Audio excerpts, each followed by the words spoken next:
Greetings, Earthlings.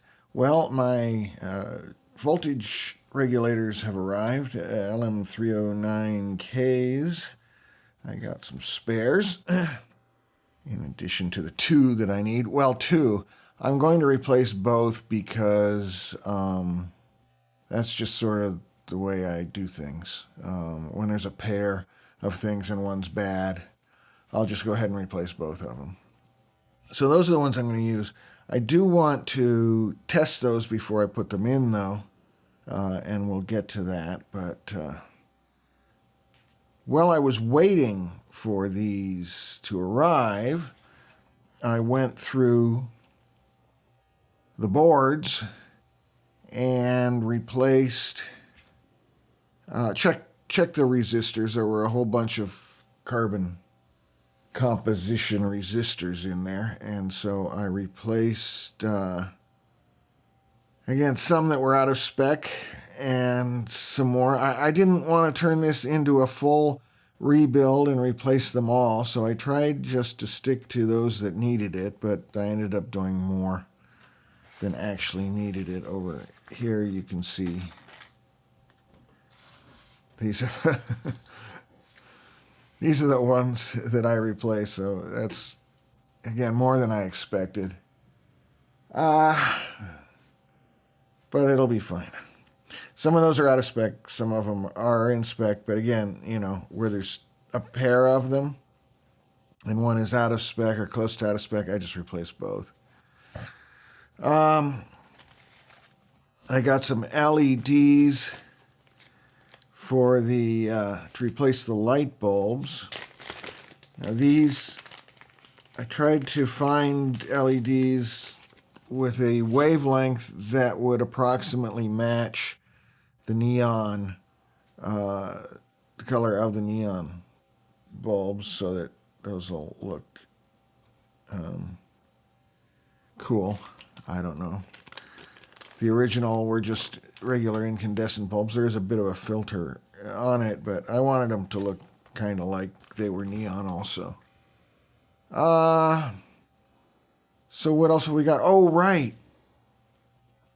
Remember, we had a Nixie tube with a bad decimal point. Well, actually, there were two bad decimal points, but it turns out this higher one, whichever one it was, is not actually driven. You're not expected to use that setting because you can use another setting and get better resolution, I guess. But the one that was bad, I think it was this one. I took it out and I measured like, what was it, 2.6K or 3.6K ohms between the decimal point pin and the anode pin, which I thought was strange. Well, I mean, it is strange. It should be infinite because there should be nothing in there but gas. So I don't know. I think those are like tungsten. Does tungsten make whiskers like tin does? Anyway, I was able to get it to light. I took it out, put a power supply, hooked a power supply up to it through current limiting resistors, and was able to get it to light reliably. But then just to be safe, I swapped it with this one here. Swap those two around. So this one should have no problems. The decimal point isn't used, so it should be fine. Okay, so let's go ahead and test this. Well, I'm going to test two of them, but the two I'm going to use. Voltage regulator. I'm going to give it about 8.8, 8.9 volts, which is what it gets.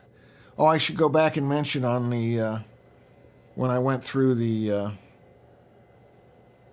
frequency counter, I decided not to replace the electrolytic capacitors. They look fine.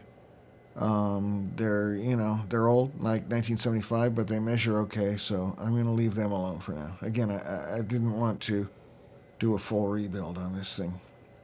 Okay, so 8.8, 8.9 volts coming in. I've got 1 amp current limiting. These are spec'd to 1 amp. There's the voltage regulator there. Here's the shall we call it unregulated voltage coming in. This is the output. The case is ground. I've got it going into an 8 ohm resistor, which should give me about 625 milliamps, which I think will provide an adequate test. So if I turn this on, hopefully it won't blow up. Okay. So that's saying 623 milliamps, which is about what you'd expect. There's the incoming 8.85 and the output voltage 5.04. Spot on. Okay. I like that. And that's not even getting warm. Okay, I'll switch to a second one here. It's gonna go like that. It's funny, this regulator is labeled as if it were a transistor. It's got emitter and base markings on it. So the base, what is marked as base, is the incoming voltage, the unregulated. What's marked as emitter is the regulated output. See, it emits 5 volts, I guess. Okay, same deal.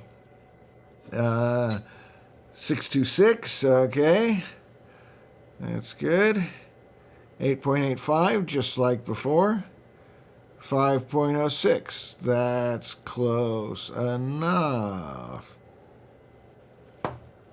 I do actually like it to be a little over 5 because there's always some voltage drop in the leads and traces and stuff. So by the time it actually gets to the chips that it powers and stuff, it may well be down below 5. Okay. So those test good, and we'll get those in. All right, and so here are the new LM309Ks, and so we'll get this fired up. Oh, I also, I don't know if you can see it, put the LEDs into the front panel. And something else I forgot to mention previously, this handle was on this side sort of flopping around. There was just a lot of slop in here with this hole. So I made a bushing that'll help that. Let's bring this over. And I'm going to plug it in, and we're going to check those +5s. Although I doubt there's any reason to think that they'd be wrong.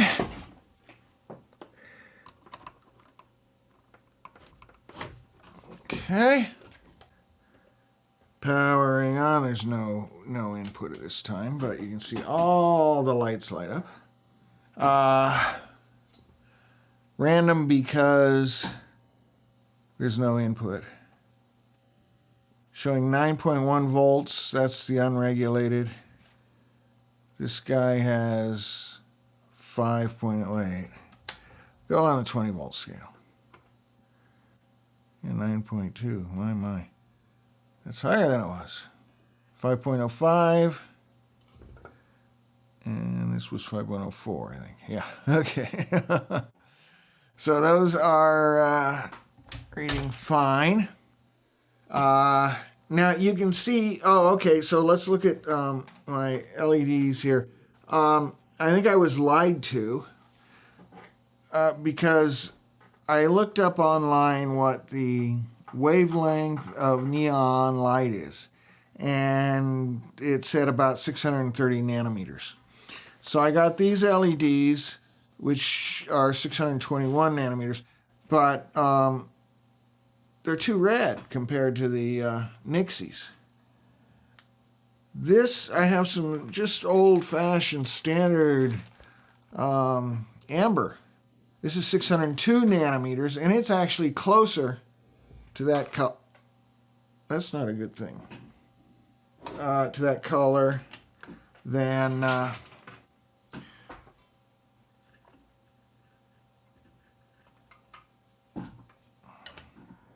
other ones. And I can demonstrate, perhaps.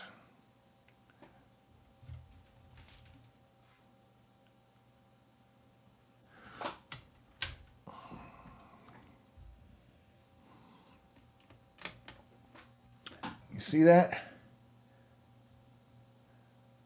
I don't know how well it shows up on camera, but that's quite a bit closer. That's quite a bit closer to that than that is. That looks red to me. But I'm going to leave that for now. It'll be okay. It's no biggie. So now we had a burned out megahertz light. Okay, there you see the gate light operating. You see hertz. If I go here, it should go to kilohertz. And if I go, and look, there's that decimal point that was bad.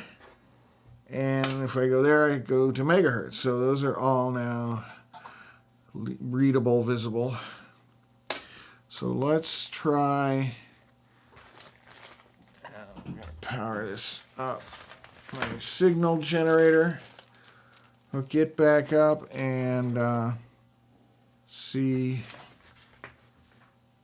if things, there is an adjustment on the input board. I made most of the resistors that I changed out are on the input board.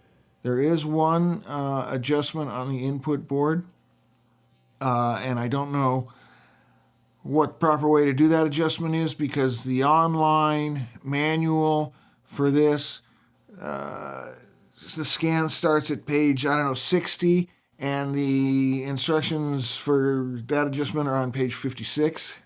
So I'm going to have to come up with a printed copy of the manual somehow. But I don't have it at this point. So I'll hook the signal generator back up. Gee, did that wire get shorter? No cable here?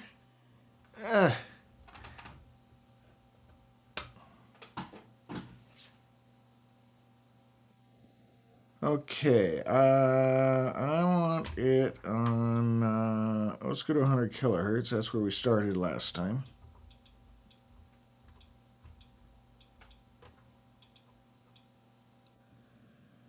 And output on. Okay, 100,000. Not bad. We go to this setting, 100.00 tick tick kilohertz. If we go to this setting, 0.100 megahertz. Okay, so that's all good. Let's try the multiplier. So that was all on times 1. If I go to times 10, I get nothing. Just the decimal point moved. Times 100. Nothing. Decimal point moved again. Times 1,000. We decided we cannot. Oh, it's showing unlock here. We decided we can't do 1,000 at 100 kilohertz. And that's saying unlock. And still that light's not lighting up, and I'm not sure if it's supposed to or not. But it appears the multiplier is now non-functional. That could be a result of this adjustment not being made, or it could be that I did something to the board. I think I only changed like one resistor on that board, but who knows? Yeah, nothing, nothing, nothing. And on this scale, nothing, nothing, nothing. Okay. So, oh, and that decimal point that I thought was a, a setting that you don't want to use. Look, it jumps back over here. What it does, and I hadn't noticed this before because we had the megahertz light burned out. Here it is showing megahertz with the decimal point there. When I go to, that's times 10. When I go to times 100, it jumps down here and goes to kilohertz. I was expecting it to move one more that way. And so, yeah. And then hertz. 1 millisecond times 1,000 is just like 1 second, except that it doesn't use the multiplier. So, yeah.